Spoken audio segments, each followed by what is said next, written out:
Hi, I'm Dr. Jan, owner of Chrysalis Chiropractic in Mankato, Minnesota, here helping you transform your life.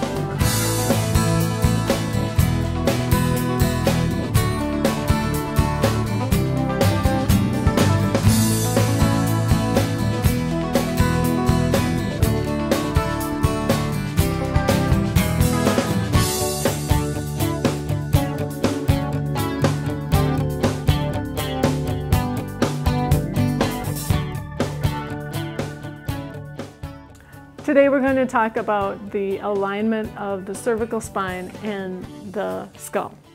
Your skull on average weighs 10 to 12 pounds as long as it's in the proper alignment. But if your skull is farther forward than it should be, it can actually feel to your body as if it weighs 30 to 40 pounds. So if we were looking from the side and your head was farther forward, it would be like carrying something that weighs 10 to 12 pounds, and instead of carrying it close to your body, you're carrying it out farther. So if we look at the angle, if you were carrying a tray or something heavy up like this, you would want it sitting straight on your arm. You wouldn't want your arm to be farther forward or backward. You want it sitting at a very straight angle. And that's what we want in the spine too, in the neck. So here is a model of the spine. From the front, it should be completely straight, and unfortunately this might not be completely straight just because it's a plastic model. But we want, again, to be completely straight in line from top to bottom. But when you look at the angle from the side, so if we go like this, looking at it from the side, there should be a curve. And that would be the front of the body, this would be the back of the body. So there needs to be a curve going this way, and then another curve going this way, and another one going that way. And the reason that those curves are there is for cushioning.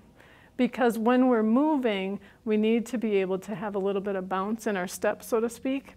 So those angles allow your body to have a little bit of cushion and give as you're moving and walking around. So this tool here was used many, many years ago by chiropractors to detect if there's a proper angle in the spine. So it has little springs on it that pull it together.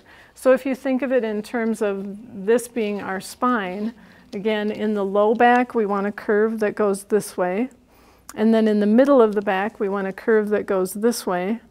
And then in your neck, again, you want a curve that goes this way. So that just like the springs here, it allows some spring as you're moving. Now, when the spine is in proper alignment, you will see that the gaps in between, if these represent the vertebrae, the gaps in between are nice and even. That's where your disc spacing is. If the angle is not correct, you'll notice that the disc then would be squeezed together here and most likely pushed out. Or the reverse, if the angle is not big enough, then the disc would be pushed back that way. So ideally, we want nice even spacing between the vertebrae. So if you see someone who has a curve in their low back where it's at a very sharp angle, that is not a healthy angle, nor if it is flattened out, is that a very healthy angle as well. So we want a nice proper curve in our spine in order for us to have that cushion that we need.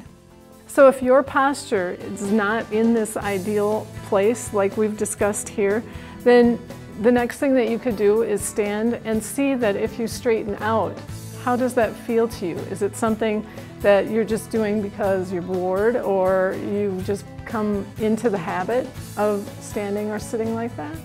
So bring your shoulders and head back to where they are in alignment and see if that feels right. And if it doesn't, then you may want to consider getting checked by a professional.